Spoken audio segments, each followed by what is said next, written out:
সুবহানাহু ওয়া তাআলা আমাকে আপনাকে আজকে জুমার দিন পবিত্র এই দিনে সুস্থভাবে সুন্দরভাবে উপস্থিত করেছেন তার ইবাদত বন্দেগী করার জন্য, তার কোরআন এবং তার রাসূলের সহিহ সুন্নাহর আলোকে দুটো কথা শুনে জীবনের ভুল ভ্রান্তিগুলোকে পরিবর্তন করার জন্য, পরিশুদ্ধ করার জন্য সেই মহান আল্লাহ সুবহানাহু ওয়া তাআলার প্রশংসা করছি। সকলে পড়ছি আলহামদুলিল্লাহ। দুরূদ ও তাসলিমা পেশ করছি সর্বকালের সর্বযুগের শ্রেষ্ঠ মহামানব আহমদ মুস্তফা মুহাম্মদ মুজতবা রাসূল করিম রাসূল আকরাম সাল্লাল্লাহু আলাইহি ওয়াসাল্লামের প্রতি অগণিত দুরূদ ও তাসলিমা বর্ষিত হোক। সকলে পড়ছি সাল্লাল্লাহু আলাইহি ওয়াসাল্লাম। আজকের জুমার সংক্ষিপ্ত এই বিবরণীতে আমরা নারীর বিবাহ দিতে পারে কি না, বিয়ের জন্য সাক্ষী থাকা প্রয়োজন কিনা এবং আমাদের সমাজের প্রচলিত বিয়ে পড়ার রীতিনীতি এবং কোরআন সুন্নাহর রীতিনীতি নিয়ে কয়েকটি কথা আলোকপাত হবে ইনশাআল্লাহ। সম্মানিত উপস্থিতি দিনী মুসলিম ভাই, এই জন্য আপনাদের আমি শুরুতেই বিষয়গুলো সুন্দরভাবে অনুধাবনের জন্য দৃষ্টি আকর্ষণ করছি। আল্লাহ সুবহানাহু ওয়া তাআলা এবং তার রাসূল মুহাম্মদ সাল্লাল্লাহু আলাইহি ওয়াসাল্লাম যখন কোনো বিষয়ে আমাদের কোনো শরিয়ার আদেশ নিষেধের কথা বলেন, আল্লাহ সুবহানাহু ওয়া তাআলা বলেছেন পৃথিবীর কারো সেটাকে পরিবর্তন করার কোনো ক্ষমতা নেই, ইখতিয়ার থাকে না, ক্ষমতা রাখে না।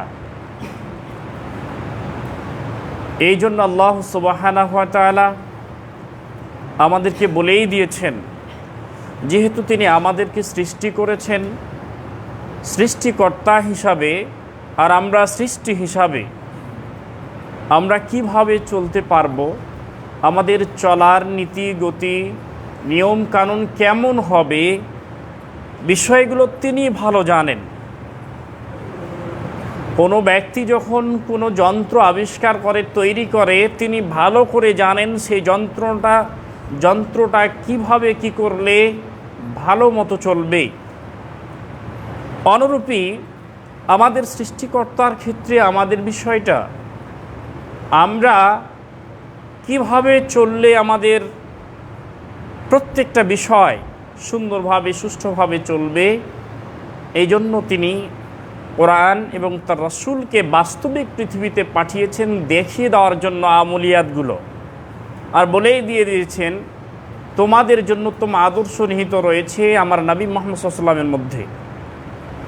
এই জন্য পৃথিবীতে আমি আপনি যে কোনো বিষয় করি না কেন, যে কোনো বিষয় আমলিয়াতে নিয়ে আসি না কেন, আমার আপনার মন মতো করলে হবে না, মানুষের দেখদেখানি করলে হবে না, সমাজে চলছে এই জন্য চলবে এটা করলে হবে না, বা এই দিকে লক্ষ্য করে আপনি আমলিয়াত করলে মুহাম্মদ সাল্লাল্লাহু আলাইহি ওয়াসাল্লামের কথা অনুযায়ী মান আমিলা আমালান ফালাইসা আমালুহু ফারাদ্দুহু, রাসূল করিম সাল্লাল্লাহু আলাইহি ওয়াসাল্লামের পরিভাষা অনুযায়ী কেউ যদি কোনো আমল করে আর সেই আমলটা আমি রাসূলের না আছে আদেশ, না সমর্থন, না দেখিয়েছি, এক কথা হাদিসের পরিভাষায় যেটা পড়ে, বা খোলাফায়ে রাশিদিনের কোনো আমলিয়াত আছে, সেটা যদি না থাকে তাহলে সে আমলটা হবে প্রত্যাখ্যাত।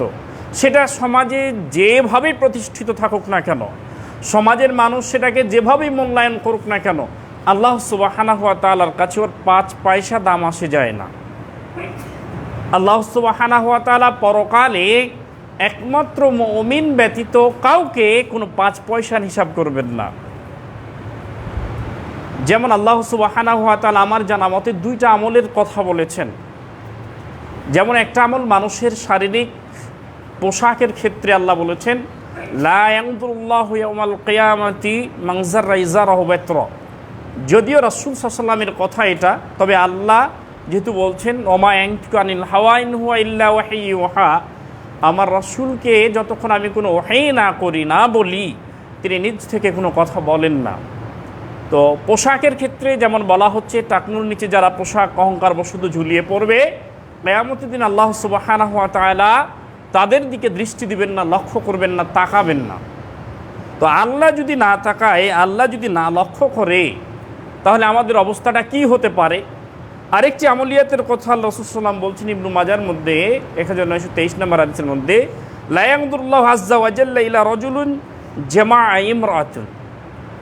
রাসূল কারীম সাল্লাল্লাহু আলাইহি ওয়াসাল্লাম বলছেন, আল্লাহ সুবহানাহু ওয়া তাআলা ওই ব্যক্তির দিকে লক্ষ্য করবেন না, তাকাবেন না, যে ব্যক্তি তার স্ত্রীর মিলনের ক্ষেত্রে পিছনের রাস্তা ব্যবহার করে। তো এই যে আল্লাহ সুবহানাহু ওয়া তাআলা যদি আমাদের প্রতি দৃষ্টি না দেন, আমাদের অবস্থা কেমন হতে পারে? তো বলছিলাম, যে কোনো শরিয়াতের বিষয়, যে কোনো বিষয় সমাজের মানুষ কতটুকু দাম দেয়, সমাজে চলে, সমাজে চলছে, করতে হবে, করছি, আরও অনেক তো আলেম আছে করছে, সমাজে সবাই করছে, করলে কি এমন? এই ধ্যান ধারণা মস্তিষ্ক, আমার আপনার মস্তিষ্ক থেকে, ব্রেন থেকে এটাকে বাদ দিতে হবে, নইলে পরকাল আমাদের জন্য অন্ধকার হয়ে যাবে। আমাদের সবসময় খেয়াল রাখতে হবে, একজন মুমিনেরও এটা একটা বৈশিষ্ট্য, সে যখন কোনো ভুল করবে আর কেউ তাকে যখন ধরিয়ে দিবে, শুধরে দিবে, তখন সে সাথে সাথে আত্মসমর্পণ করবে আল্লাহর কোরআনের সেই আয়াতের দিকে লক্ষ্য করে, যেটা সূরা নিসার 59 নম্বর আয়াতে বলেছেন, ফাইন তানাযাতুম ফি শাইইন ফারুদ্দুহু ইলাল্লাহি ওয়া রাসূলি। পৃথিবীর মানুষ শোনো, পৃথিবীতে চলাফেরার যে কোনো বিষয় তোমাদের মতনৈক্য হয়েছে, আমার কোরআন এবং আমার রাসূলের হাদিসের দিকে, সুন্নাহর দিকে ফিরিয়ে দাও। একজন মুমিনের অবস্থাটা এতটুকু, সে তাকে যদি একটা ছোট বাচ্চাও যদি বলে, তাও সেটা মেনে নেবে। কেন? পৃথিবীতে বনে ইসরায়েলের মধ্য থেকে 3 জন বাচ্চার কথা গ্রান্টেড হয়েছিল, যারা দোলনাই থেকে কথা বলেছিল, এমন চূড়ান্ত কিছুর ফায়সালা দিয়েছিল যা হয়তো আর কেউ আল্লাহ সুবহানাহু ওয়া তাআলার জমিনে দেওয়ার মতো ছিল না। এরূপ দৃষ্টান্ত আপনারা শুনেছেন অনেকেই।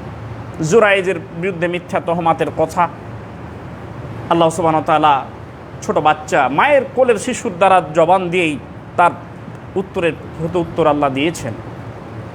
আরেকজন বনে ইসরায়েলের বাচ্চা ছিল, মায়ের স্তনের দুধ খাচ্ছিলেন।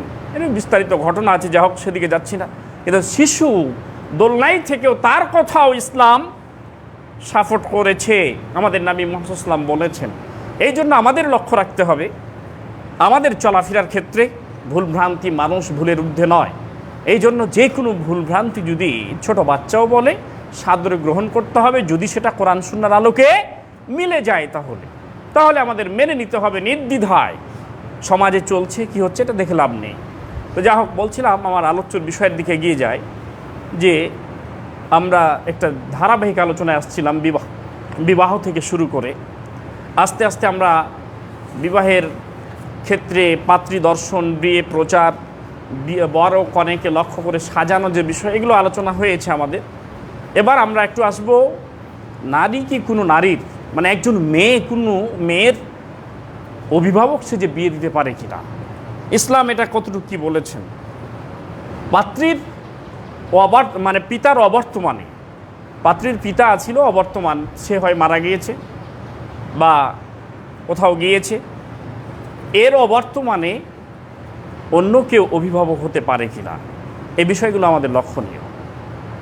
রাসূল কারীম সাল্লাল্লাহু আলাইহি ওয়াসাল্লাম একটা আম কথা বলে দিয়েছেন এইভাবে, যে লা নিকাহা ইল্লা বিওয়ালিন, বিবাহ হবে না কোনো ওয়ালি ছাড়া, কোনো অভিভাবক ছাড়া বিবাহ জায়েজ নেই। আর যার ওলি নেই, এমন একটা জায়গা যেখানে যুদ্ধ বিধ্বস্ত এলাকা বা প্রাকৃতিক দুর্যোগ হয়েছে, ভূমিধস হয়েছে, মেয়ের অভিভাবক সব শেষ হয়ে গিয়েছে, নেই, তাহলে তার ওলি হবে সুলতান, দেশের শাসক। সেই শাসক যাকে দায়িত্ব দিয়ে রেখেছে, হতে পারে স্থানীয় কাউন্সিলর, একজন চেয়ারম্যান হতে পারে, মেম্বার হতে পারে, এক কথায় যাকে দায়িত্ব দিয়ে রেখেছে সরকার, তার ওলি হবে সে। যদি মেয়ের কোনো ওলি না থাকে, অভিভাবক না থাকে, তাহলে সরকার হলো তার অভিভাবক, ওলি। আর সরকার যাকে দায়িত্ব দিয়ে রাখবে সে হলো তার ওলি, অভিভাবক। তার মাধ্যম দিয়ে মেয়ের দেখাশোনা, বিয়ে ইত্যাদি কিছু সম্পাদন হবে। এরপর চলে আসি যদি অলির অনুমতি ছাড়া বিবাহ হয়, সেটা রাসূল করিম সাল্লাল্লাহু আলাইহি ওয়াসাল্লামের কথা অনুযায়ী লা নিকাহ, সেটা বিবাহ নয়, সেটা বাতিল হয়ে যাবে, সেটা বিবাহের মধ্যে পরিগণিত হবে না। কোনো নারীর অভিভাবক হতে পারে কি না? আপনার মেয়ের বিবাহের ক্ষেত্রে আজকে সমাজে যেগুলো চলছে, আপনার সমাজের মেয়েরা তো আজকে গার্লফ্রেন্ড আর বয়ফ্রেন্ড নিয়ে ব্যস্ত।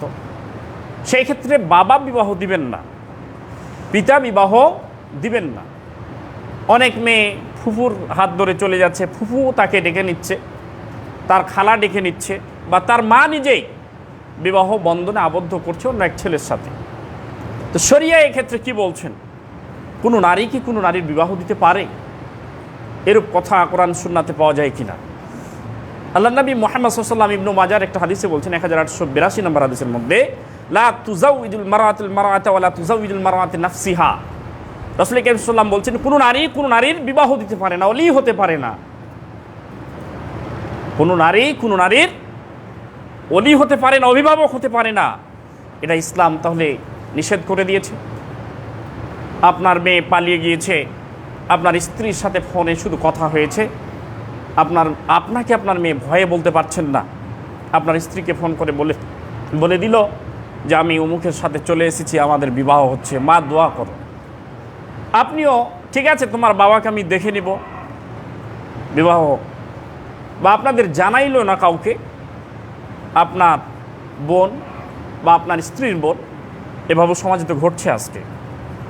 বা আপনার ছেলের বউ, ওর ভাবি অলি সেজে গেল, অভিভাবক সেজে গেল, অভিভাবক হয়ে বিবাহ দিচ্ছে। এরূপ হাজারো ঘটনা আজকে আমাদের এই বর্তমান বিশ্বে, আমাদের সমাজের হাজারো চিত্র এরূপ আমাদের সমাজে আছে। আমাদের সামনে দেখা যায় যে নারীরা আরেকজন নারীর সমর্থনে তারা বিবাহর চেষ্টা করছে বা বিবাহ করেই ফেলছে। তো আমাদের যিনি নবী, যিনি আমাদের ধর্মের প্রত্যেকটা বিষয়কে দেখিয়ে দিয়েছেন, বুঝিয়ে দিয়েছেন, যাকে আল্লাহ দেখিয়ে দিতে প্রেরণ করেছিলেন, যার শাফাত ছাড়া কাল কিয়ামতের দিন আমি আপনি বান্দা জান্নাত আশা করি, এটা হয় না। পরকালকে আমরা মুখ দিয়ে বিশ্বাস করছি, মুখ দিয়ে বলছি পরকালের কথা, যে হ্যাঁ রাসূলের করিম সাল্লাল্লাহু আলাইহি ওয়াসাল্লামের শাফাত ছাড়া এই কাজ হবে না। আর এই ইহকালে কোথায় রাসূল, কোথায় সৃষ্টিকর্তা, কোথায় ঈশ্বরিয়াত, সেটাকে আমরা পায়ে দলিত করছি, সেই দিকে তখন লক্ষ্য করি না। কেন? এখন আল্লাহ আপনাকে নিষেধ করছে না, এই কারণে কোরআনে করে দিয়েছে, হাদিসে করে দিয়েছে, কিন্তু ডাইরেক্ট তো আল্লাহ আপনাকে শুধু থাপ্পড় দিয়ে বলবে নাই তুমি এই অন্যায় কাজ করছো কেন, এটা আল্লাহ আপনাকে বলবেন না। কেন? পৃথিবীতে আল্লাহ মানুষকে ছেড়ে দিয়েছেন আর পথ দেখিয়ে দিয়েছেন যুগে যুগে। ওয়ালাকাদ বাআসনা ফি কুল্লি উম্মাতিন রাসূলান আন ইউবুদুল্লাহ ওয়াজতানিবুত তাগুত। সূরা নাহলে আল্লাহ বলে দিয়েছেন, যুগে যুগে আল্লাহ সুবহানাহু ওয়া তাআলা প্রত্যেকটা উম্মতের উপর, কওমের উপর নবী রাসূল প্রেরণ করেছেন তার জাতিকে বুঝানোর জন্য। আল্লাহ পাঠিয়েছেন, আমাদের ওপর নবী মুহাম্মদ সাল্লাল্লাহু আলাইহি ওয়াসাল্লাম এসেছিলেন, কিন্তু তিনি শেষ নবী, কিয়ামত পর্যন্ত তিনি যে হুকুম হাকাম নিয়ে এসেছিলেন, দিন নিয়ে এসেছিলেন, সেই দিনকে তিনি চলে গিয়েছেন, ঠিক আছে, কিন্তু তিনার দিন আছে যুগে যুগে। আল উলামা ওয়ারাসাতুল আম্বিয়া আছে। এই যে আজকে জুমার দিন, আপনাদের কাছে একেবারে কম শিক্ষিত হলেও একজন আলেম দ্বারা আপনাদেরকে শরিয়ার আজকে বুঝানোর একটা ব্যবস্থা আল্লাহ করে দিয়েছেন। এইরূপ ধরনের সারা পৃথিবীতে যেখানে মুসলিম রয়েছে, যারা তাদের জুমার দিন ন্যূনতম হলেও দিন শিক্ষার এটা আল্লাহ সুবহানাহু ওয়া তাআলা একটা ব্যবস্থা করে দিয়েছেন। নবী নেই, ঠিক আছে, রাসূল নেই, কিন্তু নবী এবং রাসূল সাল্লাল্লাহু আলাইহি ওয়াসাল্লাম যেটা নিয়ে এসেছিলেন সেই দিনটা প্রচারের মতো তো লোক আছে। আজকে যেমন ব্যবস্থা, এটা একটা। এই যে দিন, আল্লাহ রাসূল সাল্লাল্লাহু আলাইহি ওয়াসাল্লাম, আল্লাহ এবং তার রাসূলের এই দিনের শিক্ষা আজও অব্যাহত আছে। আল্লাহ সুবহানাহু ওয়া তাআলা যতদিন চাইবেন ততদিন পর্যন্ত পৃথিবীতে থাকবে। আল্লাহ দিন জানছেন, বুঝছেন, পরকালে শাফাত পাওয়া যাবে না মুহাম্মদ সাল্লাল্লাহু আলাইহি ওয়াসাল্লাম ছাড়া। অথচ দুনিয়াতে বেঁচে থাকতে আপনার চলাফেরা মনে হচ্ছে যেন আল্লাহ এবং তার রাসূলের কোনোই প্রয়োজন নেই পরকালে। এরূপই তো মনে হচ্ছে। যখন কোনো অন্যায় কাজ আপনি করছেন, মনে হচ্ছে যেন আপনার না আছে দিন, না আছে ধর্ম, আপনার পরকাল বলেও কোনো কিছু মনে হয় না যে আছে। আপনার স্বৈরাচারিতা, আপনার পাপের স্পৃহা দেখে তাই মনে হয়, কিন্তু আছে কি না যখন মালাকুল মউত চলে আসবে তখন থেকে টেরটা পাবেন আসলে প্রবাদ বাক্য অনুযায়ী কত ধানে কত চাউল। সেই দিন পাওয়া যাবে, আজকে হয়তো বা পাওয়া যাবে না। কেন? আল্লাহ আপনাকে পৃথিবীতে বাধা দিবেন না। তবে এরূপ কথা কোরআন সুন্নাতে রয়েছে, যারা যখন বেশি আল্লাহ সুবহানাহু ওয়া তাআলার স্বৈরাচারিতা করবে, আল্লাহর প্রতি বেশি যারা পাপের দিকে ভেবে যাবে, তাদেরকে আল্লাহ সুবহানাহু ওয়া তাআলা শায়েস্তা করবেন। এই জন্য কিছু কিছু জায়গায় মানুষের হাতের কামাইয়ের ফসল পাপের কারণে অনেক বিপদ বালা মুসিবত, আসমানি বালা মুসিবত নেমে আসে। আমাদের সমাজেই আসে নাই? আমরাই দেখি নাই? দেখছি না? 2-4 বছর আগে, প্রায় 6 বছর আগে রমজান মাস ছিল, ঘন ঘন ভূমিকম্প, ভূমিধস, ভূমিকম্প ঘন ঘন হচ্ছিল। কি কারণ? আজকে মানুষের মধ্যে মহাব্বত, ভালোবাসা নেই। কি কারণ? ভাইয়ে ভাইয়ে তেমনটি ভালোবাসার মহাব্বত নেই। স্বামী স্ত্রীর মধ্যে, পিতা ছেলের মধ্যে, আত্মীয় স্বজনদের মধ্যে, পাড়া প্রতিবেশীর মধ্যে যে মহাব্বত থাকা প্রয়োজন ছিল, সেটা উঠে গেছে কেন? আমাদের হাতের কামাইয়ের ফসল। তো এই যে বিষয়গুলো, আমরা আল্লাহ এবং তার রাসূলের বিধানগুলো যদি অগ্রাহ্য করে চলি, আল্লাহ দুনিয়াতে আমাকে আপনাকে বাধা দিবেন না। শুধু কোরআন এবং সুন্নাহ দ্বারা এবং এর যারা বার্তাবাহক তারাকেই দিয়ে প্রচার করাচ্ছেন, বলছেন যতটুকু আপনি মানেন। লা ইকরাহা ফিদ্দিন, দিনের ক্ষেত্রে কোনো বাড়াবাড়ি জবরদস্তি নেই। আপনাকে জোর করে পিটিয়ে ধর্ম মানা হবে না। কিন্তু পরকাল যেদিন আপনার নিঃশ্বাস বন্ধ হয়ে যাবে, সেই দিন কতটুকু আপনি লাট সাহেব, কতটুকু শক্তিধর, কতটুকু আপনি ক্ষমতাধর, সেই দিন বোঝা যাবে, আজকে না। তাই জন্য বলছিলাম, আজকে আমরা মুখ দিয়ে স্বীকৃতি দিচ্ছি পরকালে রাসূলের শাফাত বা তার হাতে হাউজে কাউসারের পানি পান করা আমাদের দরকার আছে, কিন্তু ইহকালে আজকে দরকার আছে। কিন্তু তার যে শরিয়াত, তিনি যে বিধান এনেছিলেন, সেই বিধানকে আমরা পা দিয়ে একেবারে দলিত করছি, এক প্রকার পাত্তাই দেই না। নাহলে আজকে আপনার মেয়ে বাড়ি গিয়ে বিবাহ করবে, অবৈধ বিয়ে নিয়ে আছে তা আছে, সংসার করে চলছে, 2-4-5টা ছেলে হয়েই গেল, জীবনই শেষ হয়ে গেল, অথচ কোনো খেয়াল নেই পিতার যে আমার করণীয় কী। রাসূল কারীম সাল্লাল্লাহু আলাইহি ওয়াসাল্লাম বলছেন, কোনো ওলি হতে পারে না কোনো মেয়ে, কোনো মেয়ের বিবাহ দিতে পারে না। তারপর রাসূল কারীম সাল্লাল্লাহু আলাইহি ওয়াসাল্লাম বলছেন, বিয়ের ক্ষেত্রে সাক্ষী অবশ্যই প্রয়োজন রয়েছে, সাক্ষীর দরকার। আপনার মেয়ের যে বিবাহ দিবেন আপনি, এক্ষেত্রে সাক্ষীর দরকার রয়েছে। রাসূল কারীম সাল্লাল্লাহু আলাইহি ওয়াসাল্লাম বলছেন, লা নিকাহা ইল্লা বিওয়ালিন ওয়া শাহিদাইনি, কোনো বিবাহ হবে না ওলি ছাড়া, অভিভাবকের অনুমতি ছাড়া, অভিভাবক ছাড়া, আর 2 জন সাক্ষী ছাড়া বিবাহ সম্পাদিত হবে না। 2 জন সাক্ষীর কথা কোরআন এবং সুন্নাহয় এসেছে। যে হাদিসটি এসেছে মুজামুল আওসাতের মধ্যে 6927 নম্বর হাদিস। কিন্তু আমাদের সমাজে বিবাহতে 4 জন সাক্ষী লাগছে। যিনি ধর্ম দিয়েছেন তিনি বলছেন 2 জন সাক্ষীর কথা, সমাজে যে 4 জন লাগছে। সমাজের কথা আল্লাহ কোরআনে বলেন নাই, কোরআনের কথা সমাজকে বলতে বলেছেন, হাদিসের কথা সমাজকে মানতে বলেছেন। কিন্তু সমাজের কথা হাদিস এবং কোরআন মানতে, এটা কোরআন এবং সুন্নাহর সমর্থিত বিষয় নয়। আপনার আমার সমাজে চলছে। যাই হোক, সাক্ষীর কথা কোরআন এবং সুন্নাহ 2 জন বলেছেন। ওলির উপস্থিতি বা অনুমতি এবং সাক্ষী 2 জনের ভিত্তিতে হবে বিবাহ। রাসূল কারীম সাল্লাল্লাহু আলাইহি ওয়াসাল্লামের স্পষ্ট বাণী। বিবাহের ক্ষেত্রে যে কথাগুলো প্রাসঙ্গিক আমাদের সমাজে আছে, বিবাহ যখন বন্ধনে আবদ্ধ করার কথা চলে আসে, মহারানা ইত্যাদি কিছু যৌতুক, মানে দুনিয়াতে ফকিন্নির অভাব নেই। লাট সাহেবের চলাফেরা দেখলে মনে হয় ওর চাইতে বড় পৃথিবীতে আর শক্তিধর লাট সাহেব, টাকা পয়সাওয়ালা কিছু নেই। আর ছেলে বিবাহর সময়ে চাকরি দেওয়া লাগবে, এই জন্য দেওয়া লাগবে 10 লাখ, বাড়ি গাড়ি করা লাগবে 5 লাখ, একটা গাড়িও দেওয়া লাগবে। আর গাড়িতে এখন যে সে গাড়ি না, হয় পালসার নাহলে অ্যাপাচি ইত্যাদি কিছু, মানে দুনিয়ার ফকিন্নি। ছেলেকে বিক্রি করে মেয়ের কাছে, মেয়ের বাবার কাছ থেকে টাকা নেওয়া হয়। মানে এই সমস্ত লোকের নির্লজ্জতা, এত লজ্জাও নেই। কী করতে বেটা জন্ম দেওয়া হয়েছিল? বাপ কাকে বলে? কোনোদিন কি এটা অনুধাবন করেছেন? পিতা কাকে বলে? এটাই তো অনুধাবন আমার আপনার সমাজে নেই। পিতা তো একজন পাগল হতে পারে না, আর যৌবন শক্তি থাকলে একজন নারীর সাথে মিলন করলে তো সে পিতা হতে পারে। কিন্তু এসে কি পিতা আদর্শ পিতা হলো? খালি যৌবন শক্তি থাকলেই হয় না, মানুষত্ব যার ভিতরে থাকে সে হলো পিতা। যেই পিতা সন্তানকে মানুষত্ব দিয়ে বড় করবে, যেই পিতা সন্তানকে কোরআন এবং সুন্নাহর আলোকে মানুষ করার চেষ্টা করবে, সেই হলো পিতা। বিবাহ হয়েছে, সন্তান হয়েছে, সন্তান টাকা পয়সা করে বড় করে লেখাপড়া করে খরচ করেছেন, চাকরি নেওয়াবেন, আপনি টাকা দিয়ে চাকরি নেওয়াবেন, আপনার বিষয়। মেয়ের বাবার কাছে চাপ কেন এত? মেয়ের বাবার কাছে গাড়ি বাড়ি ইত্যাদি কেন এতই যদি ফকিন্নি হয়, তাহলে রাস্তাতে একটা ফুটা থালি নিতে হবে আর জোর তালিতে একটা পোশাক গায়ে দিয়ে বসে যেতে হবে, চা আরম্ভ করতে হবে যেহেতু ফকিন্নি। কিন্তু আমাদের সমাজের মানুষের এই লজ্জাগুলো তো নেই, কিছুই মনে করে না, মনে করে এটা একটা হাদিয়া। অনেকে আবার মুনাফা হাদিয়ার হিসাব চলে এসেছে।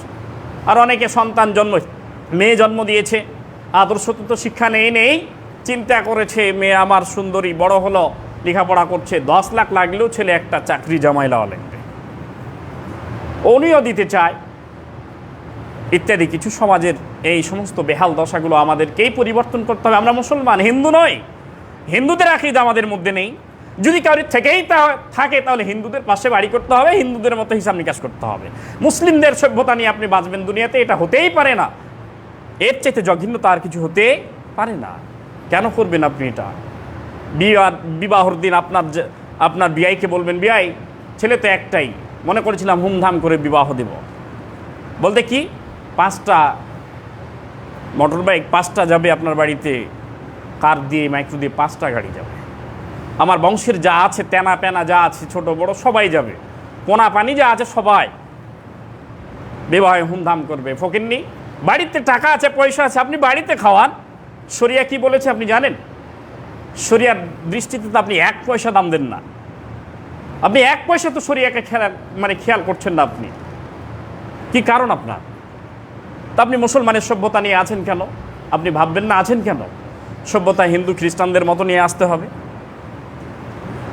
আপনার ভিতরে এই আশা আসবে কেন? আপনার ছেলে হয়েছে, চাকরি বাকরি হয়েছে, ছেলের বিবাহ দিবেন, আপনি নিজে বাপ কা বেটা সিপাহী কা সালাম, আপনি নিজে বাপের মতো হবেন, টাকা পয়সা জমিয়ে রাখবেন, বংশের যা আছে সবাইকে খাওয়ান। মেয়ের বাড়িতে আপনি শুধু খালি 2-4-5টা লোক দিয়ে কলমা করে নিয়ে আসেন, কলমা করে নিয়ে এসে আপনার বাড়িতে আপনি খাওয়ান। পরের দিন আপনি আপনার বিয়াইদেরকে ওর বংশবলী যা আছে, আপনার বংশবলী যা আছে সবাইকে দাওয়াত দেন, 2-4-5টা গরু পিড়ে আপনি খাওয়ান। এটা কে নিষেধ করেছে আপনাকে? এটা শরিয়া আরও আদেশ করেছে যে এই ওলিমা ইসলামে জায়েজ। আর ওই বিবাহর বিষয়টা পুরোটাই হলো মেয়ের পিতার ওপর চাপ, এমনকি জুলুম। কথা আছে 50টা চলে যায় 60টা, আর ওরাও মনে করলে যে সমাজের খাসলাত তো এরকম, 50টা বলেছে রে 60টার খানা করো, কেন আসবে? 2-4-5টা বেশি আসবে কেন? খাসলাত দেখে বুঝে গিয়েছে। আর চলছে তো সমাজে এরূপ নোংরামিতা। ওয়াদা করেছে 40টা দিব, কিন্তু চলে গেছে 50টা। এই তো দাসা। এই সমস্ত শরিয়া আপনি 1 পয়সা মূল্য দিতে চান না, পরকালে আবার জান্নাতের জন্য হা করে থাকবেন, এটা হবে কখনো? আসুন বিষয়গুলো খেয়াল রাখি। আমরা মুসলমানের ঘরের সন্তান। আমাদের নবী মুহাম্মদ সাল্লাল্লাহু, আমাদের জাতীয় পিতা, জাতির পিতা ইব্রাহিম আলাইহিস সালাম, তার ইমানের তেজস্ক্রিয়তা কি আপনি শুনেন নাই, বুঝেন নাই কোনোদিন? কেন আপনার ভিতরে এই কাপুরুষতা আসবে? সন্তান মানুষ দিয়েছি মানে বাপের মতো হিসাব হবে, বাপ মানে মেয়ের মতো হিসাব এটা হবে না, মেয়ের বাবার মতো হিসাব হবে না, ছেলের বাবার মতো হিসাব করতে হবে। বিষয়গুলো আসুন আমরা অবশ্যই খেয়াল রাখি। বিবাহ পড়ার ক্ষেত্রে আমরা কয়েকটা কথা বলে শেষে চলে আসছি। আমার আপনার সমাজের আজকে বিবাহর ক্ষেত্রে রাসূল করিম সাল্লাল্লাহু আলাইহি ওয়াসাল্লাম আবু দাউদের যে হাদিস বললেন 2158, তিরমিজির 1105, এই হাদিসগুলোতে বিবাহর যে পড়ার নীতি আসছে, রাসূল করিম সাল্লাল্লাহু আলাইহি ওয়াসাল্লাম বলছেন মেয়ের পিতা মানে ওলি, বা তার ইঙ্গিতে ইশারায়, তার কথায়, তার অনুমতিতে ওলি হতে পারে, তবে ওলি দেশের মডেল মাতাব্বর হবে না।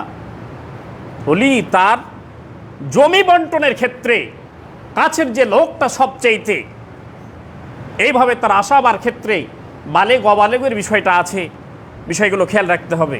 জমি যেদিন বন্টন হবে মডলকে বলবে না মডল 5 কাঠা নিয়ে যান, সেই দিন আপনাকে বলবে না আজকে বলে আমার মেয়েটার বিবাহ, আপনি পড়িয়ে দেন বা আপনি দেখিয়ে দেন। এইগুলো কেন?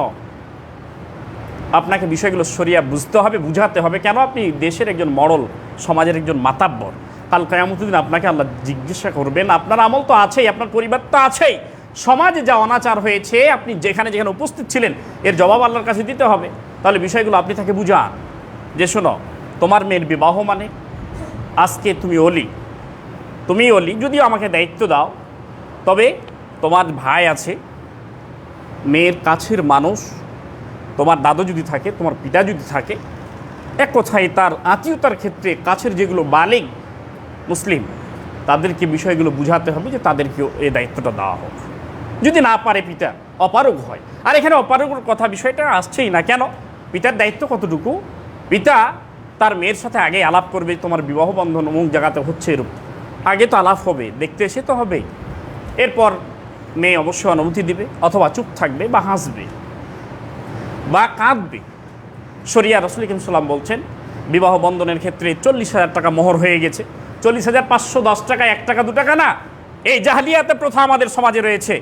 50,000 টাকা নগদ মোহর বা বাকি হয়েই গেছে, 510 টাকা করাই লাগবে, নাহলে 1 টাকা করাই লাগবে। এই জাহলিয়াত প্রথাগুলো আমাদের সমাজ থেকে বিদায় করতে হবে। কোরআন সুন্নাহর সাথে এর কোনোই সম্পর্ক নেই। কোরআন সুন্নাহর সাথে এর কোনোই সম্পর্ক নেই। 510 টাকা, 1 টাকা করা লাগবে। 40 টাকা মোহর হয়েছে 40,000 টাকায়, এটাই যথেষ্ট চূড়ান্ত থাকবে। মেয়ের বাবা যদি নগদ মোহর হয়, বরযাত্রী যাওয়ার পর আপ্যায়নের বিষয়টা ভিন্ন সমাজের, সেখানেও খেয়াল রাখতে হবে যতটুকু শরিয়ার সম্মত রাখা যায়। মেয়ের বাবার হাতে মোহরানাটা দিয়ে দেওয়া হবে। মেয়ের বাবা মেয়ের কাছে নিয়ে যাবে, মোহরানাটা তার হাতে দিয়ে বলবে, মা তোমার বিবাহ পড়ানো হচ্ছে। মেয়ে যদি সেখানে চুপ থাকে, হাসে, অনুমতি দেয়, তাহলে বুঝবেন বিবাহতে মেয়ে সম্মতি আছে। মেয়ে যদি কেঁদে ফেলে, তাহলে বুঝবেন যে অনুমতি নেই। আমাদের সমাজে বলে, ও আজকে তো কাঁদবে। কাঁদবে মানে শরিয়াতকে মাংনা পেয়েছেন আপনি? মানে সবই তো মূর্খের দল। যত মেয়ে ওখানে ওকে নিয়ে বসে আছে, ওরাও মূর্খের দল। ওরাও বুঝে না যে আসলে শরিয়া এখানে কতটুকু ফলো করতে হবে। মেয়ে যদি কেঁদেই ফেলে, বিবাহ হবেই না, বিবাহ সেখানে হারাম হয়ে যাবে। মেয়ের বাবা অনুমতি নিয়ে বিবাহ দিবেন, তবে মেয়ে কাঁদলে বুঝতে হবে মেয়ের বাবাকে, আমার মেয়ে এখানে বিয়েতে সম্মতি নেই। হাসলে, চুপ থাকলে, বলে দিলে আলহামদুলিল্লাহ চলে আসতে হবে। মোহরানা দিয়ে অমুকের ছেলে, স্যার তোমার এত টাকা মোহরানটা আমি বিয়ে দিচ্ছি। এসে বলবে, হ্যাঁ আমার মেয়ে রাজি আছে। এই কথায় ইমাম হোক, তার বাবাই হোক, সমাজের যেই হোক, বিবাহ পড়িয়ে দিবে। তবে আগে খুতবা প্রদান করবে। আগে বলতে হবে না যে হ্যাঁ অমুকের মেয়ে অমুক এত টাকা মোহর বুঝিয়া পাইয়া এটা রাজি হয়েছে, ওটা হয়েছে। এটা আগে বলার শরিয়ার জায়েজ নেই। আগে খুতবা হবে। মেয়ের বাবা যখনই অনুমতি দেবে, আমার মেয়ে রাজি, তখনই খুতবা শুরু হয়ে যাবে, খুতবা পড়ানো হবে। এরপর তখন 3 বার কবুলের বিষয়টা ছেলেকে, মেয়েকে কোনোদিন কবুল করাতে হয় না। মেয়ে শুধু খালি অনুমতি, তার পিতাকে অনুমতি দিবে। সেখানে ইজাব কবুলের বিষয়ে শরিয়াতে কোথাও আসে নাই। রাসূল করিম সাল্লাল্লাহু আলাইহি ওয়াসাল্লামের বিয়ে পড়ার বিষয়টা দেখলে আপনি মনে করেন শরিয়া এত সহজ। আমাদের সমাজের মানুষেরা বানাইছে, আমাদের হুজুররা বানাইছে কঠিন। শরিয়া কত সহজ দেখুন। বুলগুল মারামাই কিতাবুন নিকাহ সহিহ একটা হাদিস আসছে, একজন মেয়ে আল্লাহ রসুলের এক মাজলিসে ভরা আছে, সাহাবা ইকরাম এসে বললেন, হে আল্লাহ রসুল, সালাম দিয়ে যে আমি আমার আত্মাকে আপনাকে সুপ্রদান করলাম। আল্লাহ রসুল চুপ থাকলেন। একজন সাহাবী দাঁড়িয়ে বলছেন, আল্লাহ রসুল আপনি যদি বিবাহ না করেন, আমার প্রয়োজন আছে, আমার সাথে দেন। তো আল্লাহ রসুল বলছেন, ঠিক আছে, তুমি মোহরানার জন্য কিছু দেখো। বাড়িতে গিয়ে কোনো বরাতে আছে একটা লোহার আংটি, কোনো বরাতে আসছে কোনো কিছুই নেই। তো আল্লাহ রসুল এসে বললেন যে আমার কোনো কিছুই নেই। তো বললে, ঠিক আছে, তোমার অমুক সূরাগুলো কি মুখস্থ আছে? জি আছে। তাহলে ওইগুলো হলো তোমার জন্য কি মোহরানা। মোহরানা যে বাকিতে হয়, শরিয়া এই হাদিস থেকে পাওয়া যায়। আরও হাদিস আছে যে অমুক সূরাগুলো তুমি মেয়েটাকে মুখস্থ করিয়ে দিবে, এটা তোমার জন্য মোহরানা। কিছু নেই এই কারণে তুমি মুখস্থ করাই দিবে। দিয়ে আল্লাহ রসুল হামদোসানা দিয়ে বিয়ে পড়িয়ে দিলেন, হয়ে গেল, বিবাহ শেষ। এত সহজ। আর আমাদের সমাজের আলেমেরা বানাইছে কত কঠিন। আগে যাও, 4 জন সাক্ষী যাও, 2 জন সাক্ষী থাকতে হবে। কার? পিতা বলবে, মেয়ের পিতা এসে বলবে সমাজে এই মাজলিসে 2 জন সাক্ষী কমসে কম প্রয়োজন। 2 জন সাক্ষী কমসে কম প্রয়োজন মাজলিসে, মেয়ের কাছে গিয়ে না। কেন? মেয়ের বাবাই হলো মেয়ের জন্য সব কিছু যথেষ্ট বিষয়। যদিও আমাদের দেশে সমমান, সম অধিকার ইত্যাদি নিয়ে অনেক কথা আছে। তো আমাদের এই বিবাহের রীতিনীতিটা শরিয়াতের এরূপ ধরনের। মেয়ের কাছ থেকে নিয়ে মেয়ের বাবা অনুমতি নিয়ে আসবে, অনুমতি থাকলেই, বললেই, চুপ থাকলেই, হাসলেই টাকা দিয়ে দিবে মোহরানার। এসে মাজলিসে বলবে যে বিয়ে পড়ানো, আমার মেয়ে রাজি আছে, সমস্যা নেই। এখন ইমাম শুরু করবে হামদোসানা দিয়ে এবং কোরআনের 4টা আয়াত দিয়ে, আর শেষে তখন শুধু খালি ছেলেকে কবুল করাবে। অমুকের মেয়ে অমুকের এত টাকা মোহর বুঝিয়ে পাইয়া তোমাকে স্বামী হিসাবে কবুল করেছে, তুমি কবুল বললে আলহামদুলিল্লাহ বিয়ে শেষ হয়ে গেল। এরপর বিয়ের পরে যে অলিমা আমাদের দেশে এটা করা হয়, এই অলিমাটা এই বিয়ের মজলিসে দিতে হবে এমনটি না। পরের দিন আল্লাহ রাসূল সাল্লাল্লাহু আলাইহি ওয়াসাল্লাম দিয়েছেন, পরের দিন নিয়ে দিয়ে এসেছেন, মানে মেয়েকে বিবাহ পড়িয়ে নিয়ে এসে দিয়েছেন, এরূপ ধরনের। তা আমাদের সমাজে তখনই দেওয়া হয়। এটা কিন্তু আসল মানে অলিমা নয়, অলিমা দাওয়াতি, যা সমাজের মানুষকে দাওয়াত দিয়ে খাওয়াতে হয়। বিস্তারিত অনেক কথা সময় শেষ, আমি শেষ করে দিচ্ছি। তো এই মাজলিসে বিবাহ হওয়ার পরে দোয়া, স্পষ্ট একটা দোয়া আছে।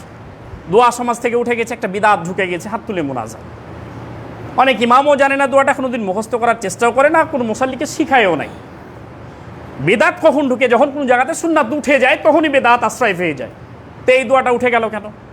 সমাজের মানুষকে কোনোদিন শিখায়ও নাই, বলেও নাই, সমাজের মানুষই বলো নাই, মনে করে হাত তুলে মোনাজাত করা না করা, না করলেই মনটা ব্যথায় ব্যথিত হয়ে যায়, জিভ ভরে না, বলেন জিভ ভরলো না, ইত্যাদি কিছু। ভাত খেলাম, তরকারি যদি না থাকে, কত যুক্তি, কত কথা। শরীয়তের ক্ষেত্রে এত যুক্তি, এত কথা চলে না। শরিয়া বলে তোমার কাছে মাল আছে কিনা তাই বলো। শরিয়া মাল চাই, প্রমাণ চাই। আপনার সমাজে কি চলে না চলে, শরিয়া আপনার 5 পয়সা দাম নেয় না। বললাম যে 1 পয়সারও দাম নেই, 1 পয়সারও দাম হয় না শরিয়ার কাছে। আপনার যুক্তি বা আপনার সমাজের যদি সেটা কোরআন সুন্নাহ অনুযায়ী চলে, তার দাম অমায়িক দাম।